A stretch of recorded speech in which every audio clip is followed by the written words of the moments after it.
Why IGBOKWE said Sunday Igboho is just an example of lost values.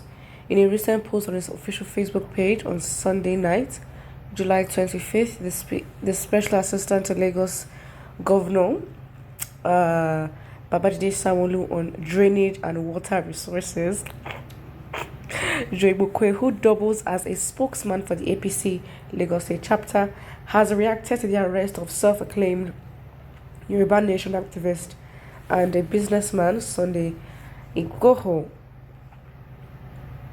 According to Joe, who quoted Sahid Ajadi in a report from Vanguard, the embattled activist, who is about to face court trial on Monday, the 26th of July, in Cotonou, where he was arrested alongside his wife, while trying to escape being indicted by the Nigerian government, was said to be an example of, quote, lost values. Arguably, Sunday Igboho became popular in the southwest region and Nigeria after his 7-day ultimatum to Fulani herdsmen to evacuate Igboho and IGBOKWE area of Oyo State and other parts of the region or face impending doom. As a matter of fact, killer herdsmen were wreaking havoc in the region, and as many people were reportedly killed, raped, kidnapped, and others were unable to go to their farms for the fear of being attacked by these criminals.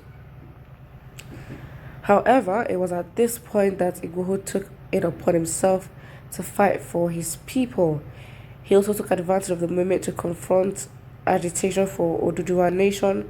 It could be recalled that some weeks ago his residence in the Soka area of Ibadan, Oyo State capital, was raided by the DSS, during which 2 of Igboho's aides were killed and others were arrested and would soon be charged for various crimes. As a matter of fact, Igboho was accused of stockpiling arms.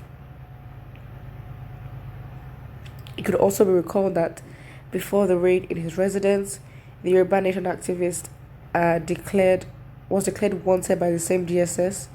He was asked to report himself to the appropriate authority. It was at this point he fled the country. Unfortunately, security agents caught up with him last week Monday at the airport in Cotonou, Benin Republic. Meanwhile, Sahid, as quoted by IGBOKWE, made it clear that Sunday Igboho does not speak for the Yoruba people and cannot tell them what to do as far as Nigeria is concerned. According to him, it was unbelievable that Igboho was misleading the Yorubas and at the same time was agitating for the Yoruba Nation. According to him, some of them have been working so hard to ensure that the unity of Nigeria stands. Stressing out his point of view on the issue, he said that Igboho's children and wives are not in Nigeria, but he would be inciting violence and not ready for the trouble that he has created. He maintained the fact that a few bad eggs among the Fulani herdsmen do not mean there are no good Fulani herdsmen. He cited that President Buhari is a Fulani man and loves him and his style of leadership. On a final note, he stressed that Sunday Igboho should stop being the mouthpiece for the Yorubas. What's your take on this development? Well, it's a different thing. If a significant amount of Yorubas have come out and said, Sunday Igboho, keep quiet, don't speak for us, then I guess they would talk about that. This has nothing to do with him at all. You are a special assistant for plumbing, basically pipes and drainage and water. Please focus on that, because in some parts of Lagos and the flooding when rain falls, that needs to be fixed, okay? Yeah, exactly. So it is left for Yorubas to decide. I don't think him, as an Igbo man, in which this agitation has nothing to do with him, I don't think why is he telling Yorubas what to do? Again, listen, you're not the one that would listen. You cannot tell a group of people, you're literally telling an ethnic group to check themselves. Listen, you can't tell the ethnic group what to do. If the ethnic group and a significant number of them are like, excuse me, Igboho, please don't talk, you're not representing us. Listen, then of course Igboho would, relax. But it hasn't been. It's just, it's opinion. He's influential. He has a following. And his following is following, and they choose to follow him and support him. And that's fine. And it's the same way that a lot of Igbos don't necessarily align with Joy McQuay as well. That's true. And then a lot of Igbos don't even take Joy McQuay very seriously. A significant amount of them do not. So it's the same thing. So no one needs to start telling Igbos, oh, listen to Joy McQuay. Da, da, da. You don't have to tell the people themselves will decide unanimously. It doesn't have to be a big thing. It's the same way. Let's not pretend like as if Igbos take him seriously. They don't. So it's the same thing. It's literally the same thing. It's just Igbo's case. He has support and you don't have support. So that's literally it. It's not even that deep. It's not that complicated. Loss of values, excuse me, how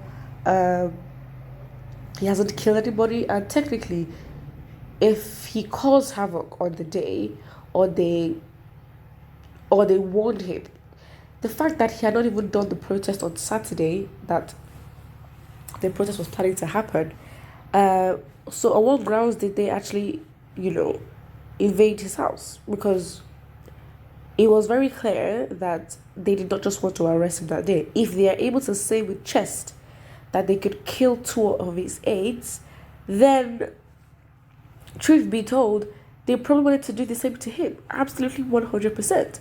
And he was lucky that he got away. But it's like, you can't invade somebody's house. You kill 2 people in the house. You destroy the house. In a bid to find him. So I don't understand. So shooting up everywhere in the house and killing 2 extra people, did that produce him more? Now you've got him. And your trial, I don't understand why. I don't understand what his crime was, because it was the Benin Republic Police that actually arrested him, not the Nigerian police. So his accusation and charge there, I'm not understanding. Stories are still incoming, and I guess it just is what it is. But with Joy McQuay, like, no one asked. Someone says Joy McQuay basketball who abandoned his state to work for Fulanis.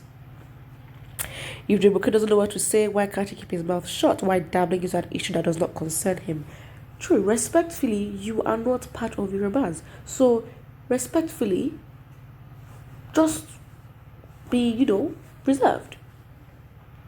Someone says, Yoruba agitators will kill you, Joy McQuay. Oh, all right. Someone says Joy should be quiet instead of creating population of enemies for himself. He's not a Yoruba nationality. Utterance is like an egg. Like you're not helping the fight. You're not in a position to make the situation worse or situation better. Your role is to be concerned about pipes and plumbing in Lagos State. That's it. Put what you think about this, and don't forget to like and subscribe.